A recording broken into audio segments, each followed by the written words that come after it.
Hello aunty, anti എന്താ വിളിക്കാൻ ലേറ്റായി? അവിടെ വേറെ പ്രശ്നമൊന്നുമില്ലല്ലോ? ഇല്ല ഹർഷേ, പ്രശ്നമൊന്നുമില്ല. ബാക്കിയുള്ളവർ കേൾക്കെ വിളിക്കണ്ടെന്ന് വെച്ചാ. ഇപ്പൊ എവിടെയാ? റൂമിലെത്തി കിടന്നു. സോനയും മറ്റുള്ള ഉറങ്ങിയ ശേഷം വിളിക്കുക ഞാൻ. നാളെയും കൂടി ഇങ്ങനെയൊക്കെ അങ്ങ് പോകും. അയ്യോ, വീട്ടിലേക്ക് തിരിച്ചു വന്നാലുള്ള കാര്യം ആലോചിക്കുമ്പോഴാ എനിക്ക്. ആന്റി എന്തിനെങ്കിലും പേടിക്കുന്നേ? അയാളൊന്നും ഇനി ആന്റിയെ തിരക്കി വരാൻ പോകുന്നില്ല. വന്നാൽ എന്ത് ചെയ്യും ഹർഷേ?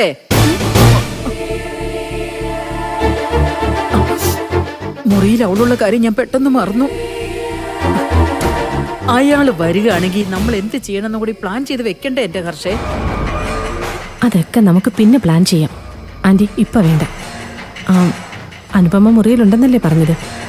ഏതുറക്കത്തിലും അവൾ ആന്റിക്ക് നേരെ ഒരു കണ്ണും കാതും തുറന്നു വെച്ചിരിക്കും. പിന്നെ അത് നീ പറഞ്ഞത് ശരിയാ. എന്റെ ടെൻഷൻ കാരണം ഞാൻ ഈ രാത്രി തന്നെ നിന്നെ വിളിച്ചത്. ബാക്കി നമുക്ക് നാളെ സംസാരിക്കാം. അതെ ആന്റി, അതാ നല്ലത്. രവിയേട്ടൻ വിചാരിക്കും ഞാൻ ഈ രാത്രി എഴുന്നേറ്റ് വന്ന് ആരോടാ സംസാരിക്കുന്നേന്ന്. എന്നാ നീ പോയി കിടന്നു. ഞാൻ രാവിലെ വിളിച്ചോളാം ഹർഷേ. Good night.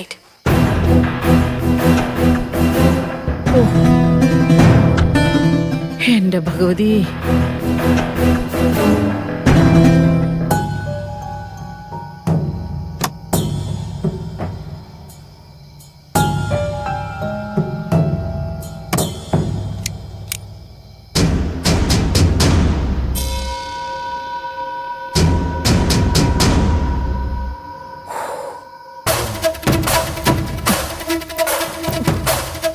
എന്റെ ദൈവമേ, കാത്തു രക്ഷിക്കണേ.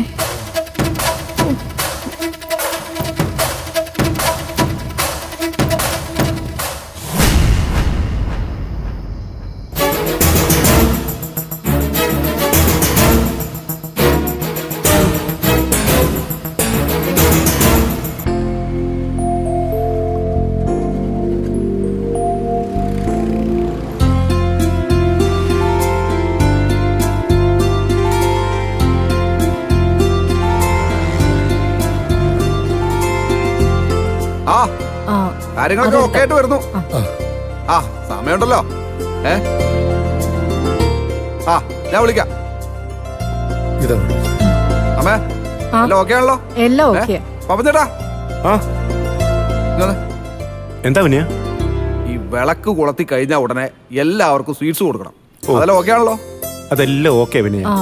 ചായ വേണ്ടവർക്ക് ചായ കൊടുക്കാനുള്ള ഏർപ്പാടും ഞാൻ ഓക്കെ ആക്കിയിട്ടുണ്ട്. അത് മതി. വിനയ, അകത്തോട്ട് ആരെയും കയറ്റണ്ട. റിബൺ മുറിച്ച ശേഷം അകത്ത് കയറി വിളക്ക് കൊളുത്തിയാ മതി. ആയിക്കോട്ടെ, മുഹൂർത്തം ആവുന്നല്ലേ ഉള്ളൂ ജോത്സരെ. സമയമുണ്ട്. അമ്മേ, ഒന്ന് മാറിക്കേ. ഈ സാനിറ്ററി സെക്ഷനിൽ എന്തെങ്കിലും ചെയ്തു വെച്ചോ നോക്കട്ടെ. വിനയ, ഇതൊക്കെ എടുത്ത് മാറ്റി വെക്കണ്ടേ അമ്മേ? ഇവിടെയൊക്കെ ഒരു മാല പോലും തൂക്കില്ലോ ഇവന്മാര്. ഇവിടെ മാഷൊന്ന് വിളിച്ച് നോക്കണ്ടേ വിനയ? മാഷിനെ ചീരൂനെ ഒക്കെ ഞാൻ വിളിച്ചായിരുന്നു. അവര് ഓൺ ദ വേയാ. ആർച്ചുമോളെയും ഭദ്രമോളെയും കൊണ്ടുവരായിരുന്നടാ. നീ വേണ്ടെന്ന് പറഞ്ഞോണ്ടാ. എന്റെ അമ്മ, അവരെ കൊണ്ടുവന്നിരുന്നെങ്കിൽ അമ്മയ്ക്കും മാമനും ഇവിടെ സ്വസ്ഥമായിട്ട് നിൽക്കാൻ പറ്റുമായിരുന്നോ? അവരെ നോക്കാൻ അവിടെ സീമ ചേച്ചിയില്ലേ? പിന്നെ ചീരൂനെയും മോനെയും എങ്ങനെയെങ്കിലും വീട്ടിലേക്ക് വിളിച്ചോണ്ട് പോകാം. എന്തു വന്നാലും അവളെ പഞ്ചരത്നത്തിലേക്ക് തിരിച്ചു വിടരുത്, കേട്ടല്ലോ? അതെങ്ങനെയാടാ? ചീരി വരാതെ അവളെ പിടിച്ചു കെട്ടി കൊണ്ടുപോകാൻ പറ്റൂ? ചീരു വരും.